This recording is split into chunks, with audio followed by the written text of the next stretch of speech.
কাকরাইলে জাতীয় পার্টি ও গণ অধিকার পরিষদের সংঘর্ষ। এদিকে পুলিশি প্রটোকলে কার্যালয় ছাড়লেন জিএম কাদের। বিএনপি ক্ষমতায় এলে প্রথমে গুমের সংস্কৃতি নিশ্চিহ্ন করা হবে বলছেন সালাউদ্দিন। সর্বশেষ জানাবো, বিচার ও সংস্কারকে নির্বাচনের মুখোমুখি দাঁড় করানো গ্রহণযোগ্য হবে না বললেন জোনায়েদ সাকি। শুনছিলেন সংবাদ শিরোনাম, এবারে বিস্তারিত। কাকরাইলে জাতীয় পার্টি ও গণ অধিকার পরিষদের সংঘর্ষ। কাকরাইলে জাতীয় পার্টির কেন্দ্রীয় কার্যালয়ের সামনে দিয়ে গণ অধিকার পরিষদের একটি মিছিল যাওয়ার সময় সংঘর্ষে জড়িয়েছেন দুই পক্ষের নেতাকর্মীরা। শুক্রবার সন্ধ্যায় সেখানে বেশ কিছুক্ষণ ঢিল ছোড়াছুড়ির পর পুলিশ ও সেনাবাহিনী গিয়ে পরিস্থিতি নিয়ন্ত্রণে নেয়। গণ অধিকার পরিষদের দাবি, তাদের মিছিলের পেছন থেকে হামলা করেছে জাতীয় পার্টি। অন্যদিকে জাতীয় পার্টির পাল্টা অভিযোগ, তাদের প্রধান কার্যালয়ের সামনে হামলা হয়েছে ওই মিছিল থেকে। গণ অধিকার পরিষদের উচ্চতর পরিষদ সদস্য আবু হানিফ এক বার্তায় বলেন, আওয়ামী লীগের রাজনীতি নিষিদ্ধের দাবিতে সন্ধ্যায় তাদের বিক্ষোভ কর্মসূচি ছিল। সন্ধ্যা 6:30টার দিকে পল্টন মোড়ে তাদের মিছিলের পেছনের অংশে হামলা করা হয়। জাতীয় পার্টি অফিসের সামনে থেকে 200-300 লোক এই হামলায় অংশ নেয় এবং হামলাকারীদের মধ্যে আওয়ামী লীগ, যুবলীগও ছিল। এক পর্যায়ে গণ অধিকার পরিষদের নেতাকর্মী ও সমর্থকরা প্রতিরোধ করলে সেখানে সংঘর্ষের সূত্রপাত হয়। গণ অধিকার পরিষদের সভাপতি নুরুল হক নূর, সাধারণ সম্পাদক রাশেদ খান সহ কেন্দ্রীয় নেতারা ছিলেন এই মিছিলে। এ ঘটনায় রাশেদ খান আহত হয়েছেন বলে তার ফেসবুক পোস্টে জানানো হয়েছে। মিছিলের হামলার প্রতিবাদে মশাল মিছিলে ডাক দিয়েছে গণ অধিকার পরিষদ। এদিকে জাতীয় পার্টির চেয়ারম্যানের প্রেস সচিব খন্দকার দেলোয়ার জালালী এক বার্তায় দাবি করেন, জাতীয় পার্টি কেন্দ্রীয় কার্যালয়ে সন্ত্রাসী হামলার ঘটনা ঘটেছে। পুলিশি প্রটোকলে কার্যালয় ছাড়লেন জিএম কাদের। পুলিশি প্রটোকলে কার্যালয় ছেড়েছেন জাতীয় পার্টির চেয়ারম্যান জিএম কাদের। গণ অধিকার পরিষদের সঙ্গে সংঘর্ষের পর রাত 10টার দিকে কার্যালয় থেকে বেরিয়ে একটি কালো গাড়িতে করে কার্যালয় ছাড়েন তিনি। এ সময় গণ অধিকার পরিষদের কিছু সমর্থক জিএম কাদেরের গাড়ি অবরোধ করলে পুলিশ তাদের সরিয়ে দেয়। এর আগে রাত 9:30টার দিকে জাতীয় পার্টির কার্যালয়ের সামনে পুলিশের সঙ্গে গণ অধিকার পরিষদের নেতাকর্মীদের সংঘর্ষের ঘটনা ঘটে। এতে মারাত্মক আহত হয়েছেন গণ অধিকার পরিষদের সভাপতি নুরুল হক নূর। পরে রক্তাক্ত অবস্থায় নুরুল হক নূরকে উদ্ধার করে হাসপাতালের দিকে নিয়ে যান নেতাকর্মীরা। প্রত্যক্ষদর্শীরা জানান, শুক্রবার রাত 8:15টার দিকে দ্বিতীয় দফায় জাপা কার্যালয়ের সামনে জড়ো হন গণ অধিকার পরিষদের নেতারা। এ সময় জাপা নেতাকর্মীদের সঙ্গে তাদের ধাওয়া পাল্টা দেওয়া হয়। পরে ঘটনাস্থলে সেনাবাহিনী এসে জাপা নেতাকর্মীদের সরিয়ে দেয়। তৎক্ষণাৎ গণ অধিকার পরিষদের নেতাদের ঘটনাস্থল ছাড়তে 10 মিনিট সময় দেয় আইনশৃঙ্খলা রক্ষা বাহিনী।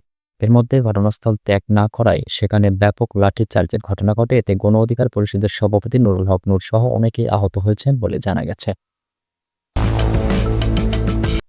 বিএনপি ক্ষমতায় এলে প্রথমে গুমের সংস্কৃতি নিশ্চিহ্ন করা হবে বলছেন সালাউদ্দিন। জনগণের ভোটে বিএনপি ক্ষমতায় এলে প্রথমে গুমের সংস্কৃতি নিশ্চিহ্ন করা হবে বলে জানিয়েছেন দলের স্থায়ী কমিটির সদস্য সালাউদ্দিন আহমদ। শুক্রবার বিকেলে বাংলা একাডেমিতে আন্তর্জাতিক গুম দিবস উপলক্ষে মায়ের ডাকের আলোচনা সভায় কথা বলেন তিনি। সালাউদ্দিন আহমদ বলেন, যদি জনগণ আমাদেরকে ম্যান্ডেট দেয়, ইনশাআল্লাহ গুমের সংস্কৃতি নিশ্চিহ্ন করার জন্য প্রথমে আইন প্রণয়ন সহ এবং সেটা কার্যকর করার জন্য আমরা সবকিছু করব। আমরা সেই বাংলাদেশের জন্য অপেক্ষা করছি যে বাংলাদেশে কোনোদিন গুমের শিকার হয়ে কোনো ব্যক্তিকে রাস্তায় দাঁড়াতে হবে না। গুম হওয়া ব্যক্তির পরিসংখ্যান নিয়ে তিনি বলেন, 2009 সাল থেকে বর্তমান সময় পর্যন্ত 1850 জন গুমের শিকার হয়েছে। এর মধ্যে 350 জন এখনও ফেরত আসেনি। কাউকে যেন ছবি নিয়ে স্বজনদের খুঁজতে রাস্তায় দাঁড়াতে না হয়, সে বিষয় নিয়ে কাজ করবে বিএনপি। ফ্যাসিবাদী আওয়ামী লীগ সরকার আজীবন ক্ষমতায় থাকার জন্য গুম খুনের মতো ঘটনা ঘটিয়েছিল বলে মন্তব্য করেছেন তিনি। এ সময় নির্বাচনী রোডম্যাপ নিয়ে সালাউদ্দিন আহমদ বলেন, বর্তমানে সব দলের মধ্যে ঐক্য ফাটলের চেষ্টা করছে একটি মহল, তাই তারা নির্বাচন নিয়ে দ্বিমত পোষণ করছে। অনেকে আবার কমিশনের রোডম্যাপ ঘোষণাকে স্বাগত না জানিয়ে ষড়যন্ত্র শুরু করছে। বলছেন, এই রোডম্যাপে নাকি সুষ্ঠু নির্বাচন সম্ভব নয়। তিনি আরও বলেন, সুষ্ঠু নির্বাচনের মাধ্যমে জনপ্রতিনিধি নির্বাচিত হলে জবাবদিহির সংস্কৃতি তৈরি হবে। তাই দেশ ও জনগণের কল্যাণে কাজ করতে ঐক্যবদ্ধ থাকার আহ্বান জানান তিনি।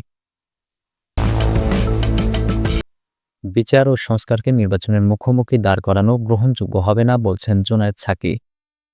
গণসংহতি আন্দোলনের প্রধান সমন্বয়কারী জোনায়েদ সাকি বলেছেন, বিচার সংস্কার নির্বাচন এই মুহূর্তে বাংলাদেশের প্রধান জাতীয় স্বার্থ। বিচার ও সংস্কারকে নির্বাচনের মুখোমুখি দাঁড় করানো কোনোভাবেই গ্রহণযোগ্য হবে না এবং নির্বাচন, যেটা আমাদের সংস্কার সম্পন্ন করার জন্য দরকার, বিচারকে এগিয়ে নিয়ে যাওয়ার জন্য দরকার। গণতান্ত্রিক উত্তরণের মাধ্যমে বাংলাদেশ এগিয়ে যাবে। শুক্রবার সকালে গণসংহতি আন্দোলনের 23তম প্রতিষ্ঠা বার্ষিকী উপলক্ষে সাভারের জাতীয় স্মৃতিসৌধে শ্রদ্ধা নিবেদন শেষে তিনি সাংবাদিকদের কথা বলেন। এ সময় তিনি মুক্তিযুদ্ধ থেকে শুরু করে 2024 সালের গণ অভ্যুত্থান পর্যন্ত সব গণতান্ত্রিক সংগ্রামে অংশ নেওয়া জনগণের প্রতি শ্রদ্ধা জানান। জুনায়েদ সাকি বলেন, নির্বাচনের মাধ্যমে সংস্কারের যে জায়গায় আমরা পৌঁছেছি, একটি জাতীয় সনদ তৈরি হচ্ছে। সেই সনদ আমাদের বাস্তবায়ন করতে হবে। আমরা মনে করি জাতীয় সনদের আইনি বাধ্যবাধকতা ও তার বাস্তবায়নের পথ নিয়ে আমরা অতি দ্রুত ঐকমত্যে পৌঁছাতে পারব। নির্বাচনের পরিবেশ সৃষ্টি করতে পারব এবং এর জন্য সব আন্দোলনকারী রাজনৈতিক দলের মধ্যে ঐক্য তৈরি হবে। পুরনো ফ্যাসিবাদী কায়দায় অনেকেই নিজেদের মত অন্যদের উপর চাপিয়ে দেওয়ার চেষ্টা করছেন উল্লেখ করে জুনায়েদ সাকি বলেন, অনেকে নিজেদের মতটাই একমাত্র এই মানসিকতা নিয়ে নানাভাবে জনগণের উপর চড়াও হচ্ছেন এবং একটি মবের রাজত্ব কায়েমে সহায়তা করছেন। ২৪-এর গণঅভ্যুত্থানে স্বৈরাচারী সরকারের পতন ঘটলেও ফ্যাসিস্ট ব্যবস্থা এখনো পুরোপুরি উচ্ছেদ হয়নি। জুনায়েদ সাকি বলেন, আমরা মনে করি একদিকে যেমন আওয়ামী লীগ মুক্তিযুদ্ধের নাম নিয়ে মুক্তিযুদ্ধের সব আকাঙ্ক্ষার বিপরীতে গিয়ে ফ্যাসিবাদ কায়েম করেছে, তেমনি কোনো রকম দক্ষিণপন্থী ফ্যাসিবাদী উত্থান বা তার নানা রকম তৎপরতাও জনগণের আকাঙ্ক্ষার বিরুদ্ধে। সবাইকে ঐক্যবদ্ধ থেকে আইন অনুযায়ী গণতান্ত্রিক অধিকার বজায় রেখে ফ্যাসিবাদীদের সব ষড়যন্ত্র রুখে দেওয়ার আহ্বান জানান জুনায়েদ সাকি।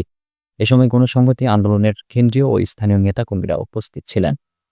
প্রিয় দর্শক, এ ছিল এখনকার মতো সর্বশেষ সংবাদ। পরবর্তী সংবাদ দেখার আমন্ত্রণ রইল।